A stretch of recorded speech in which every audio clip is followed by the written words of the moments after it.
I find myself in Clip Studio performing the same actions over and over and over. For example, specifically, creating a new layer, clipping to the layer below, adding masks, and renaming each layer appropriately. Well, because I do it all the time on every single piece I'm coloring, I thought, why not do an auto action set?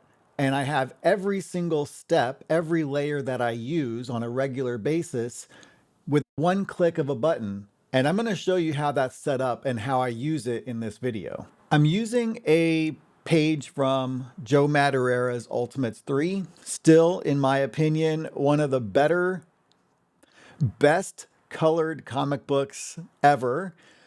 I know it is a little bit muddy. Some pages don't look amazing, but I generally think that's down to bad printing. I still just really love the coloring. So here is a screenshot from the comic. It's Kazar and Shanna, the She-Devil. I believe that's their names. And then here is a black and white penciled version, which I actually saw from an auction website. So that's interesting. And then I just copied the knee or the leg part just to blow it up. And I'm going to use that as my basis for coloring. As you can see over here as well in the auto action window, which is found under window, auto action, I've already got in order the ones that I'm going to be using: light, lighter, highlight, and rim. I put an underscore and then the blend mode. So add, glow, add, and that's like this: add glow. These are really the only two I use except for color. And that's what I use for things like this clip to layer below. I'm going to make two more. I'm going to make a bounce and a glow. One is add glow. I just figured, why not show it? So in order to create a new one, you're going to go down to the bottom here, add new auto action to current auto action. Click on that. You can name it whatever you'd like. I'm going to call it bounce underscore add. And then you click on the red record button to start the process. Once you click this button, everything you do is recorded, and then you save it so that in the future, all you need to do is highlight the action or the auto action set that you want to use. And then you click on the play button and it just performs those actions with one click. It's super, super helpful. It's super useful. It's not something that I've actually been using very often at all, but because, like I mentioned, I find myself doing the same steps again and again and again, I thought, why not just set up auto actions and then I'll make a video about it. So let's go ahead and click on the record button. And then I'm going to do new raster layer, add a mask, set this to add a mask, click on the clip to layer below button, set that to color, and I'm going to rename it bounce. And now I'm going to hit stop. There we go. So that is the new one. So just to show it in action, I'm going to go ahead and delete what I just did. I have this one highlighted. I'm going to hit play. There we go. It renamed it. It set these layers to the correct blend mode, and it's as simple as that. So, now when I'm coloring and I need to add a new layer for the next step, I just need to hit this, hit play, and I'm done. It's the simplest thing. I'm going to add one last one for glow. So I'm going to, again, click on the plus button. I'm going to call it glow, add glow. Click on the record button, new layer, new mask, drop down to add glow, new layer, clip to layer below, color. I'm going to rename it glow. I'm going to hit stop, and I'm done. So that's the whole process. Now, in order to color it, I'm going to go ahead and get rid of what I just did. So we'll just do it basically from scratch. Now I did add I did color it with gray, and it's just this basic gray right here. It doesn't really matter what kind of gray you use because you can always do the hue, saturation, and luminosity, and you can make it lighter or darker, things like that. But I also clicked on this button right here for set as reference layer. I always do that for my base or selections. Sometimes I do that, but because I'm not actually coloring the whole page, this is just an example. I'm not going to be doing any kind of a selection layer on itself, on its own. But all right, so I've got that done, and this is the reference that I'm using. So, and I haven't pre-colored this. I haven't tested it out. I don't know what it's going to look like when I'm done, but I'm going to do my best to kind of match this. And do keep in mind that this is I'm already at 110%. So you can see the quality is not that good. I just couldn't find a high quality version of this penciled page. So the quality of the resolution and fidelity is not that great, but obviously the quality of the drawing is. And I think you can always ruin great pencils with bad coloring, but I think if my coloring is decent, is good enough, it's probably going to look really good because Joe Madureira is really good. He gets all the credit. So what I'm going to do is, again, I got the base layer. This is just this gray, really simple thing. And I'm going to go through this in order. So let's go ahead and hit play. There we go. It's called light. Everything's set to the right layer. It's pretty awesome. And I'm going to go ahead and use that. So this is, again, the magic wand, or the auto select as it's called. And this is set to selection for referred layer. And this is the reference or referred layer.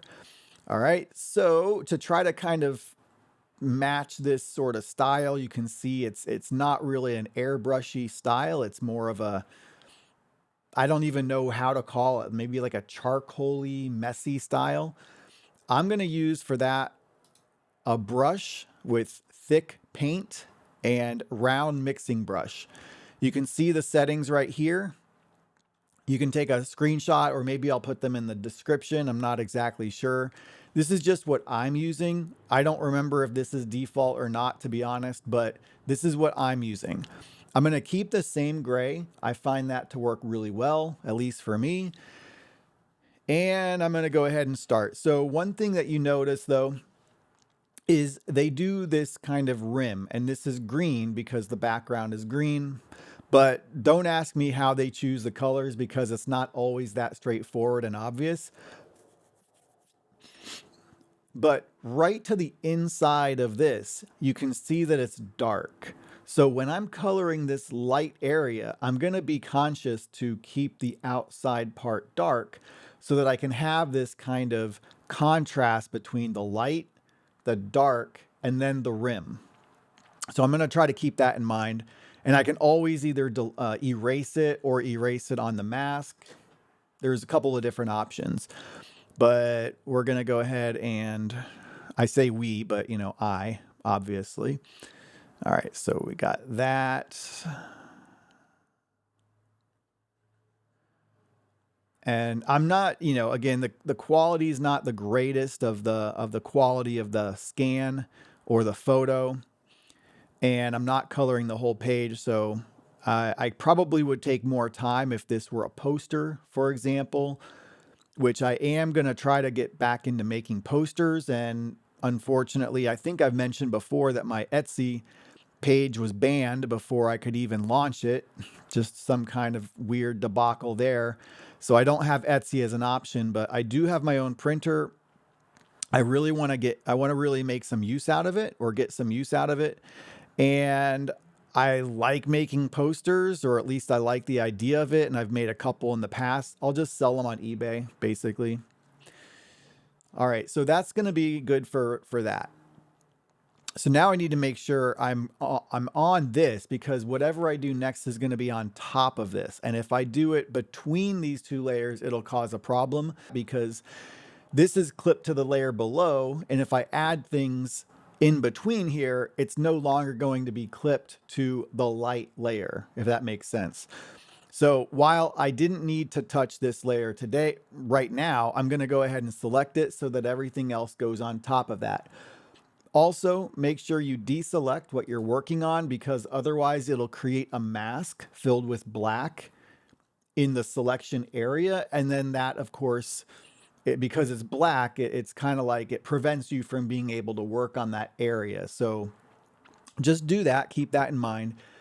Going to click on that, and it creates this lighter. Everything is set up the way I wanted it to. It's super cool, super fast, and we'll just continue. So I know kind of where the light is coming from, so I'm making an effort to, just kind of keep it in this area. And each time you add a layer and you kind of get more refined, it might be you might have to be a little bit more careful, but generally it should be faster because you don't really need to work on as much of an area. So that's pretty much it right there. I'm going to go to highlight. I'm going to add those layers. And this is set to add glow. So it's just the way I set it up. Again, it's super cool, super easy. I'm going to make this a little bit smaller because I'm working again on a smaller area. Maybe make this, put a couple little things here. There you go. Do rim. Do the exact same. Oh, see, so that's what happened right here. See, it got all kinds of messy. So let me go back by Control Z. And I'm going to go there, and then I'm going to add the layer. So that's much better. That's the way it should go. Just make sure you are on the right layer before you click on the button. And if you're not, it's super easy anyway. It doesn't really matter. But so now I'm going to kind of try to just kind of mimic this a little bit, right? Just go around the outside. And then get on the top layer, go to bounce. Going to kind of fill in these dark areas, just kind of make it a little bit less stark. Not to make a Iron Man joke, but yeah, I think that looks kind of cool. Go to the top again, and then finally the last one. And for this one, because I'm going to use an airbrush, I'll just use the selection. I find that's going to be a lot better. And we're just really going to kind of brighten this up. Maybe put a little bit there. Don't know if I need that much, honestly. All right, so we're good to go there. Now I'm going to start adding all the colors. And what I want to do is I'm going to go to all of these clip to layer below layers. And it's very yellow, so I'm going to start there. Just going to use the fill.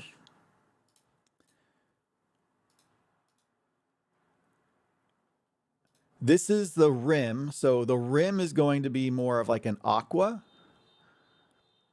And then the bounce is kind of like a red. The glow is yellow as well. And you know what? Just for the future, I'm probably going to do another auto action. And let's see if I can move these around. Yeah, I can move these around in different orders. So I'm going to just add another one that is a very simple clip to layer below color. And let's just go ahead and I'll do this one. Doesn't really matter because I can always change the hue.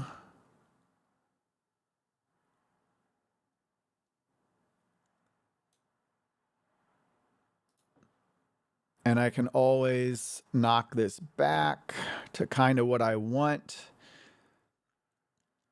Now you can see mine is kind of way darker than theirs. I think, I'm not sure if I really want to mess with that a whole lot right now or not, but it's most likely based on this one right here, kind of the original one.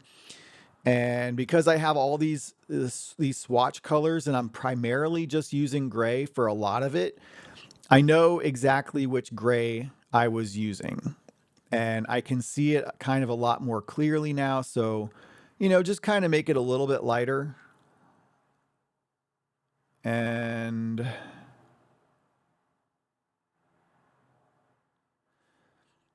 yeah, so there we go. Again, this is pretty easy because the actual artwork is so good. It doesn't take a lot to make a Joe Madureira piece look amazing, at least in my opinion. But yeah, let's say if I wanted to make this a little bit lighter as well, I could always bring this up.